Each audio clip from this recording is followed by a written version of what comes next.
In truth, no one ever expects any kind of story from a woman like me. I gave you sanctuary, and you seek to repay me by taking what is mine. May I? A toast to your singing, dancing, smiling subjects. I saw terrible things. Friday! But worse than the things I saw. This is death! For the things I did.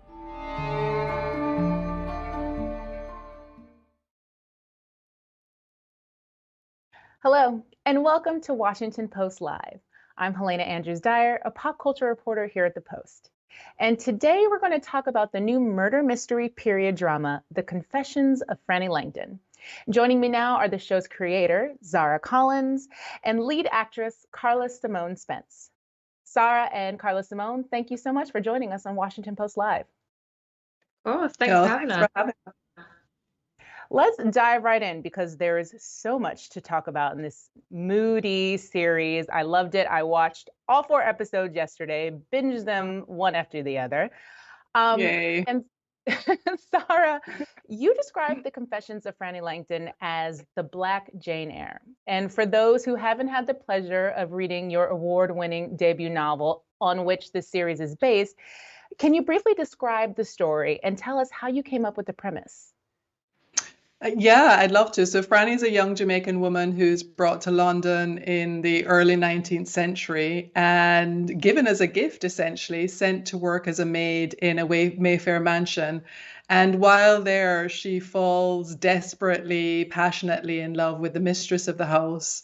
The pair of them have a twisted, tortured, tender love affair that ends in tragedy. This isn't a spoiler. When this series opens, the mistress of the house and her husband have been found murdered, and Franny's being arrested and accused of the crime.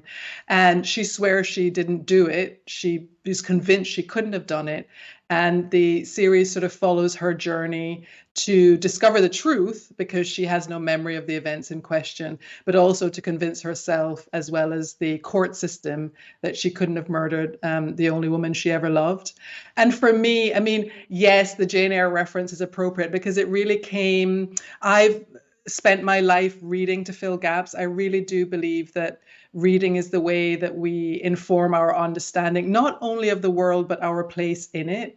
And I had this obsession, in particular in my teenage years, with Gothic romances. So, I gobbled up the Brontes.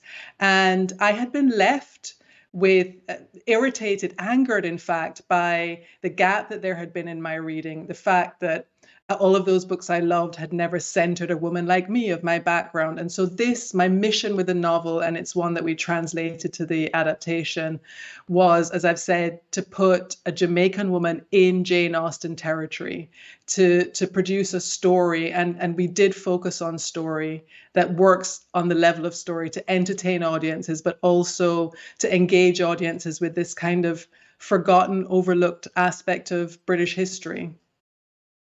Reading to fill in gaps, that's such an incredible way to put it. And this series does that. Carla Simone, you called Frannie Langton a role of a lifetime. Tell us why. I mean, how often do you see a Jamaican woman in a period drama? This is something fresh and new, and to have a leading role that really just spoke to my core was just, it meant so much to me. When I saw the script, I was just amazed and really excited and was just hoping that I would bag the role. I feel like I've been waiting for this kind of role for a very long time. Doesn't come by so often for women like me, that roles that are written with women like me in mind. And I'm just really grateful to Sarah. I think Franny is incredible, and I'm just happy that I got to play her. And like Franny, you yourself are British and of Jamaican descent. How important was bringing in your own personal history to the role? Everything. I mean, my heritage means everything to me. It's who I am. For her to be a Jamaican woman and that to be my first lead role in a series was just like felt like a full circle moment. You know, I never really had period dramas on my scope of, oh, what's my next role? I never thought that I would be in a period drama because I never saw women like me in them. So yeah, it just means a lot, and I think hopefully it'll mean a lot to other young girls like me as well. And yeah, I'm just really happy. I'm really I got to sink my teeth into like a character that's just so fully fleshed out and that goes through so much of her character journey. You know, there's like rage, there's passion, there's love, there's tenderness, and yeah, I enjoyed every minute. You described the rage, and earlier, Sarah, you talked about sort of like the twisted love affair. The series begins at the scene of the crime, right? That is the first thing we see. The master and mistress of the house have been murdered, and Franny is literally there with blood on her hands. Why was it important, Yeah. Sarah, to start at that precise moment? This is a period drama with a difference. And one of the things that really bugged me, you know, when I was writing the novel, I had this kind of mantra in my head, like it's a truth universally acknowledged that if a Black woman is going to write a historical piece, it's going to be about slavery. And I thought, audiences will come to this and they will think this has something to do with slavery. That's a story we know, is a story that's been told a million times before. What we were doing here was different, and we needed to establish from the first frame that it was different. You don't get much more different than being found next to your murdered lover with blood on your hands, and then the dilemma, the absolutely impossible dilemma of figuring out how you're going to piece together what led you to that point. It's really important that we establish that we're subverting stereotypes with this character. She is, as Carla Simone said, the kind of woman we haven't seen in a period drama before, the kind of woman that young me decades ago would have loved to see on screen or on the page. And she says very early on in episode 1, you're expecting one kind of story because you think that's the kind of story you're going to get from a woman like me. This is not that story. It's something different. Here we have a murder mystery that's wrapped up in this very tender but very complicated love story. But it's also a meditation on this character's ferocious intelligence at a time and in a society where her intelligence was not just undervalued, but completely devalued. It was treated as if it didn't exist. And so they're really important themes.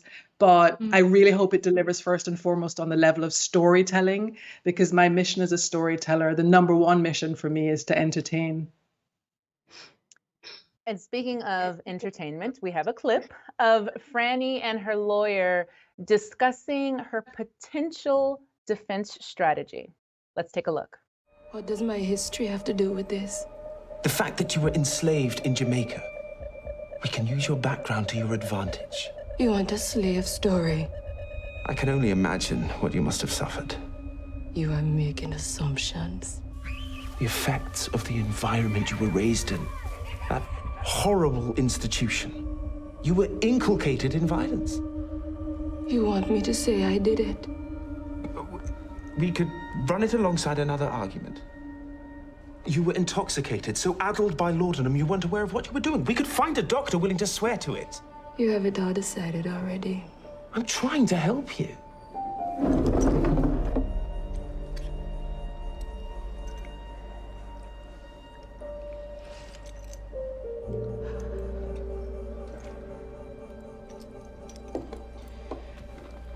The thing you need to understand, Mr. Pettigrew,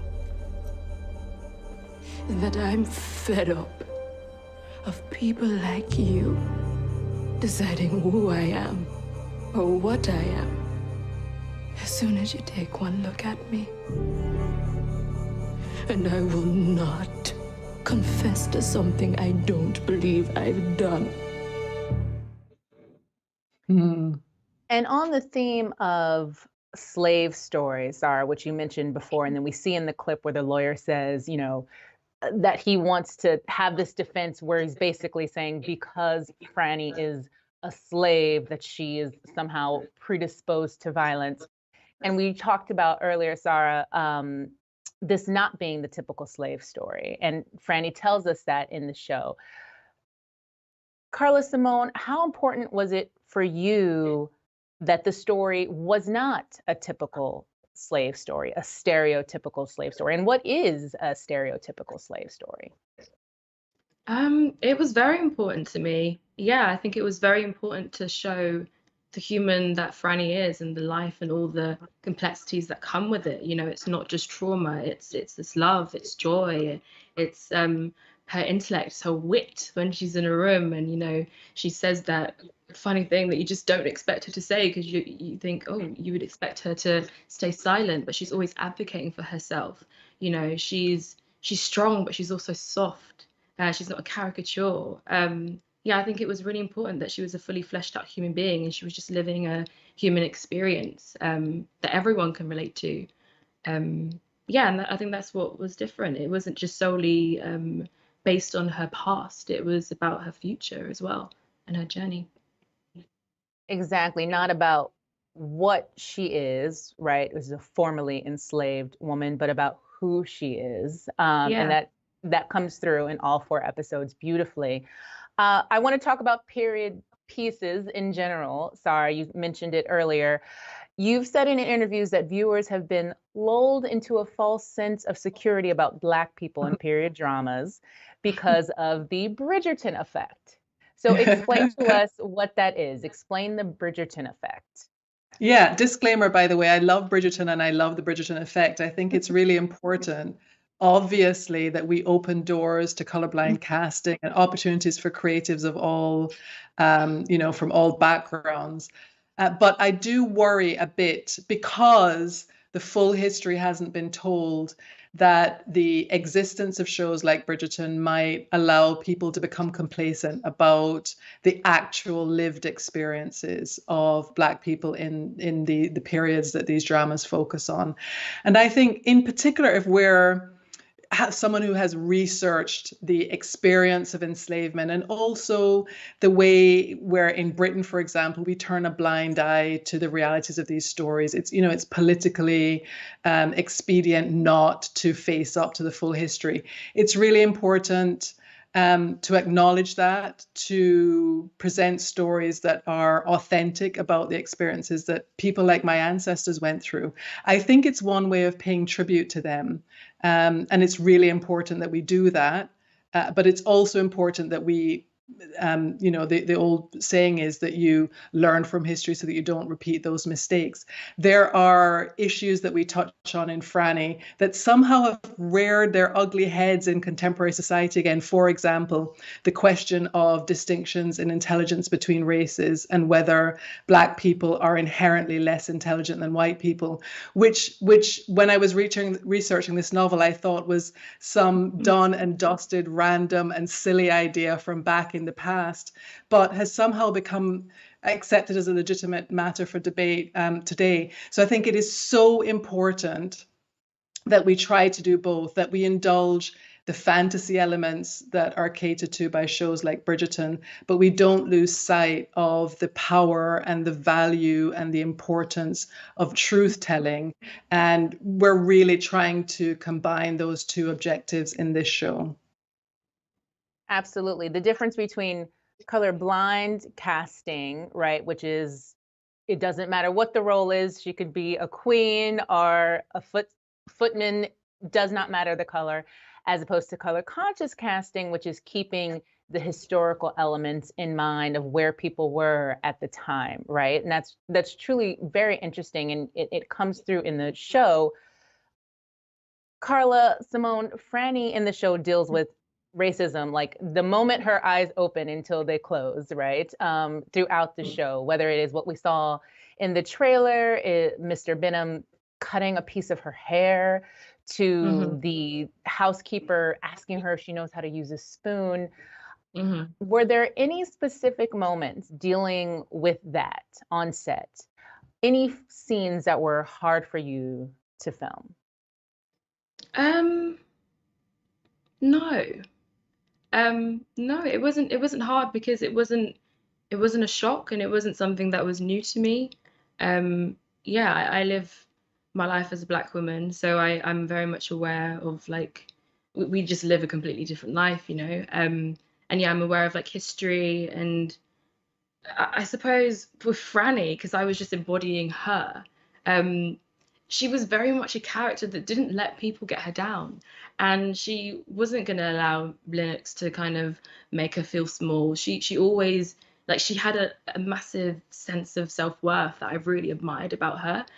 So just embodying that as Franny, it was, it wasn't difficult. No. It wasn't like the best experience. It wasn't like I enjoyed it, but it was very much, I was very confident in what was happening. I didn't feel uncomfortable in any sort of way.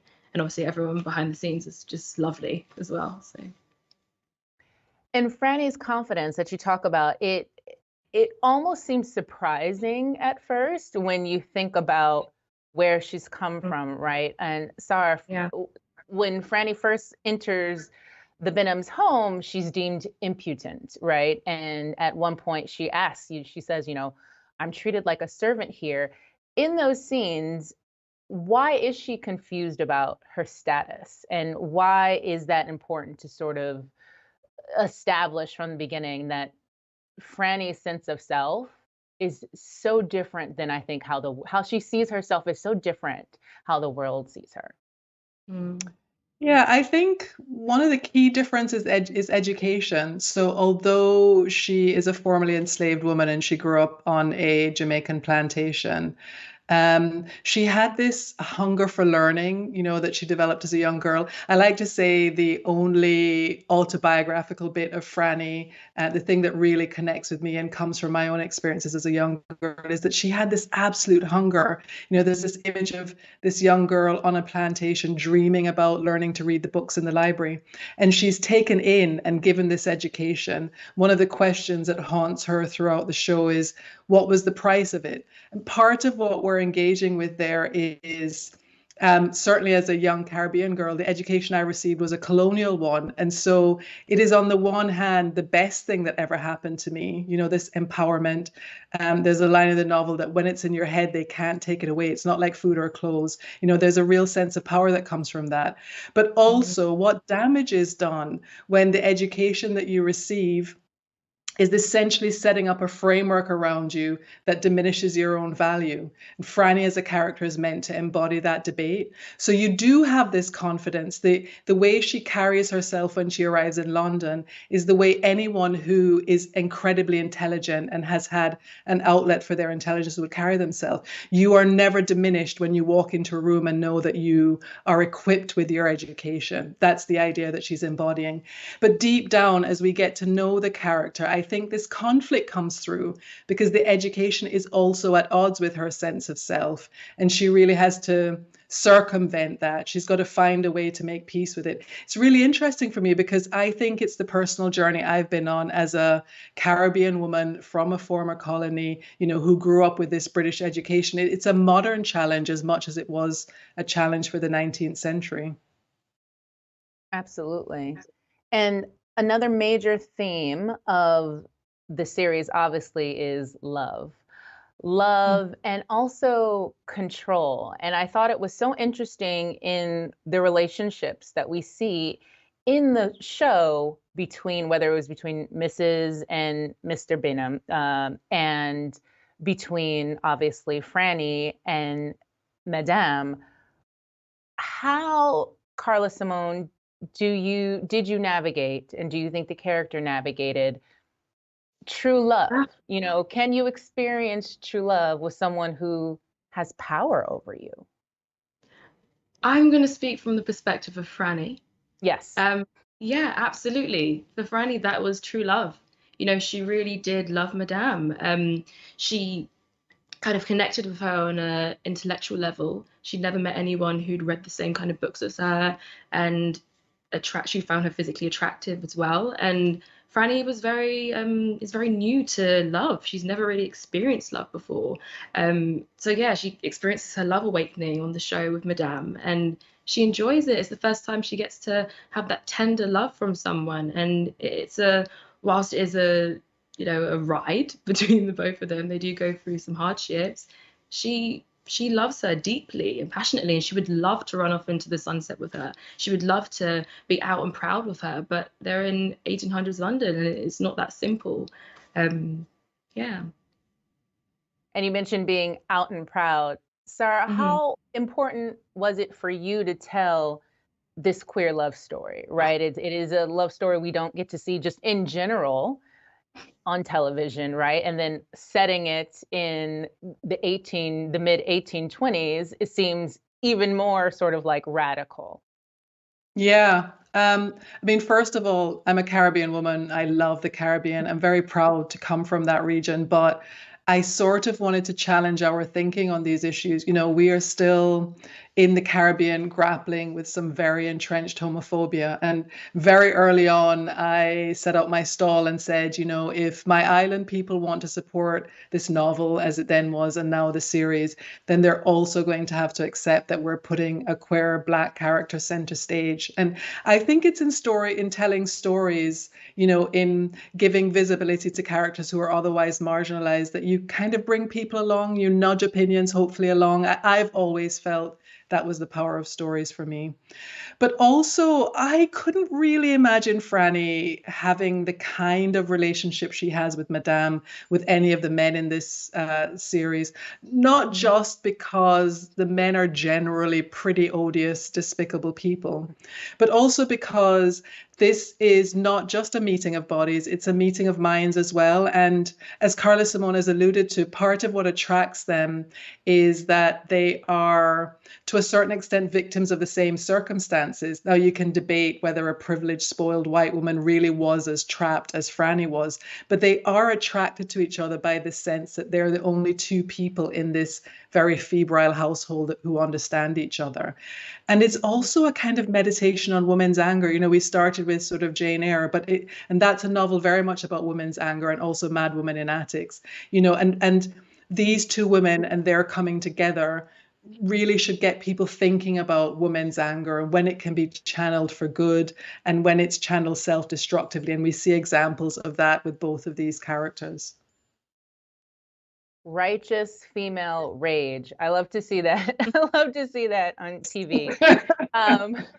Carla Simone, given all that Franny's up against, and I don't want to give, anything away to the folks who are just starting to binge. She's up against sexism, racism, an entire political system, right? An entire judicial system. Is there hope for her? That's the sort of question, right? The series asks, is there hope for her? Is she a hopeful character, do you think? Yeah, absolutely. I think there's definitely hope. Otherwise, people wouldn't be invested in trying to get to the end to figure out what's happening.